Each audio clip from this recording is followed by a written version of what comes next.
Welcome back to Physics 141 Online. I'd like to work out a simple example of a problem where we look at a collision between two particles. Actually, this is not quite a collision, but it's the reverse of a collision. It's an explosion problem.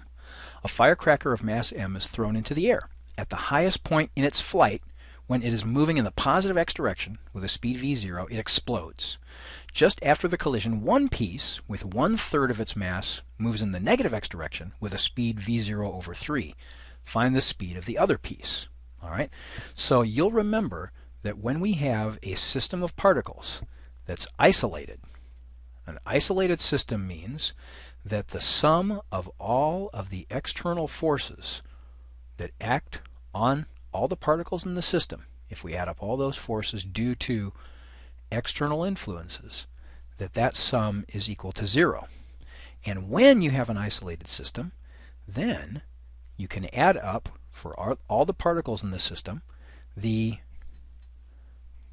product of the mass of each particle times its velocity vector. And so this is before the collision, and you find out that sum is the same after the collision.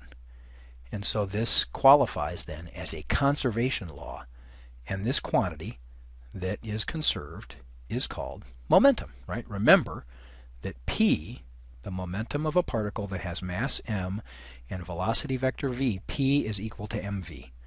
And so what we're saying in the expression with the summations over here on the right side is we're saying that when you add up the momentum of all the particles before the collision, it's equal to the momentum of all the particles added up after the collision. But remember, this is very important, momentum is a vector, which means that in conservation of momentum problems we have to keep track of signs and of directions. That's very important. It makes using the conservation of momentum law a little bit more complicated than using the conservation of energy, where energy doesn't have a direction associated with it. So let's now get some idea of what this looks like. Here's our firecracker, and we throw it into the air, and so it goes up like this, and it says when it's at its highest point, right up here, it explodes. So it's at that highest point, and it's traveling in the positive x direction with a speed v0. So it's a mass, capital M, according to the problem statement. It's traveling in the x direction, positive x direction, with a speed v0, and right there it explodes.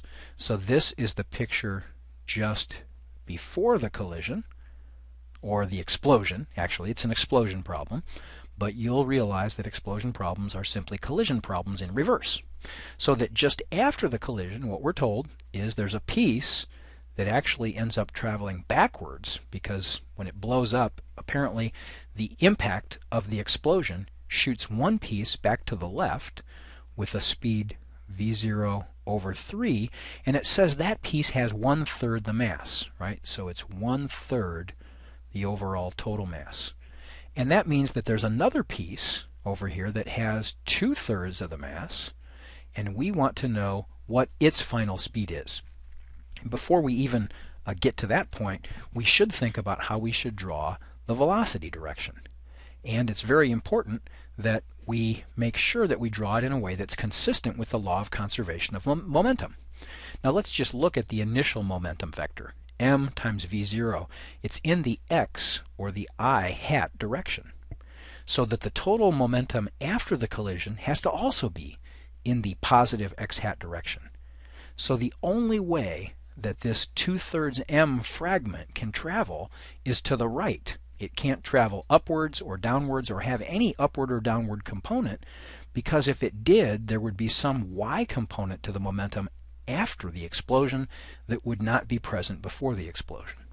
So just by qualitatively looking at the situation, this v final, which is what we're trying to find, we know it has to be horizontal and it has to be to the right.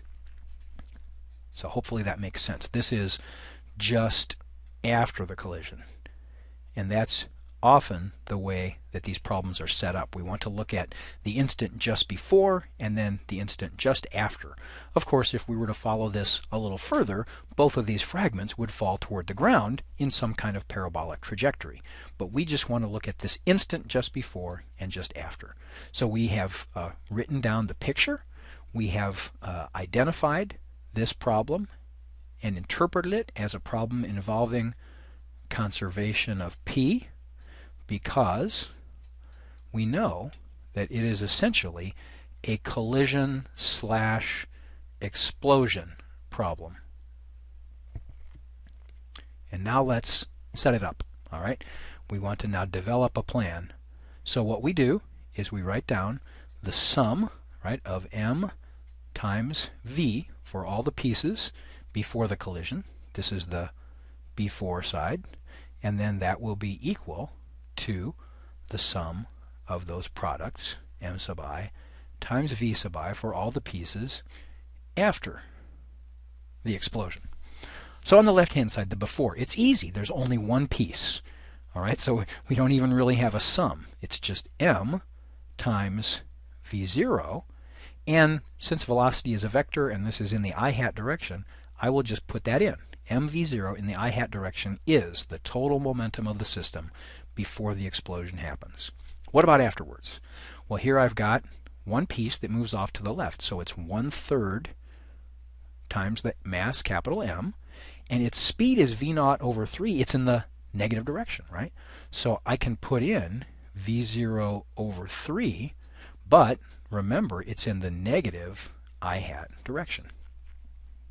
Then there's the other fragment, plus 2/3 m. It has to be 2/3 because 2/3 plus 1/3 equals 1, which is the total mass initially before the explosion. So it's 2/3 m v final, and we know it's to the right, so that's in the positive I hat direction.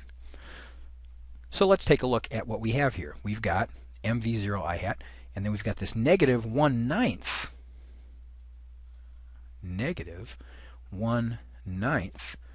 m v0 I hat, right, plus again 2/3 m v final I hat. And so let's take this negative term and add it to both sides. We're going to add 1/9 m v0 I hat to both sides. So on the left hand side we get m v0 I hat plus 1/9 m v0 I hat equals 2/3 m v final I hat. So on the left hand side, 1 plus 1/9 is 10/9, right? So this gives us 10/9 m v0 I hat equals 2/3 m v final I hat. We're solving for v final. We're just about ready. Actually, we're in the evaluation step right here because we've plugged in the individual momentum components before and after. And so we want to divide both sides by m. The mass term cancels out because it's common to both. And what this gives me, if I multiply both sides by 3/2, it gives me 3/2 times 10/9 v0 I hat equals v final I hat, right? So a solution to this, let's see, 3/9, there's going to be a factor of 3, so it's 5/3. So this ends up being 5/3 v0 I hat.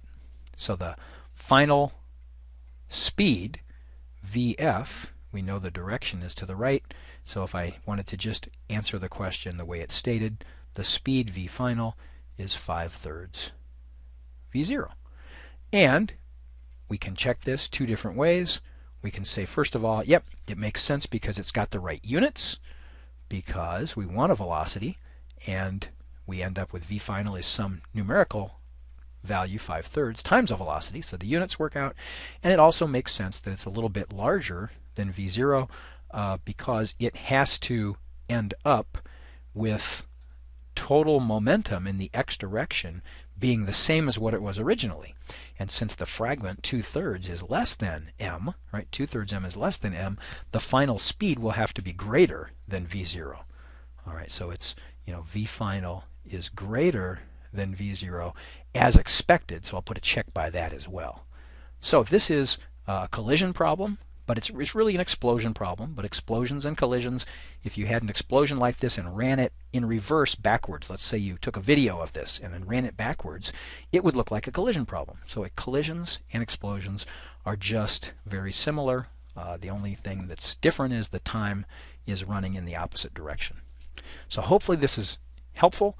You can see, again, the importance of taking into account the vector nature of momentum, because the fragment that went to the left, we put in the minus sign in terms of its momentum, and that kept track of the momentum as a vector. If we hadn't put that minus sign in, we would have gotten the wrong answer. So momentum is a vector. That's very important to keep in mind as you work out conservation of momentum problems. We'll do some more in class. I hope this is helpful. Bye-bye.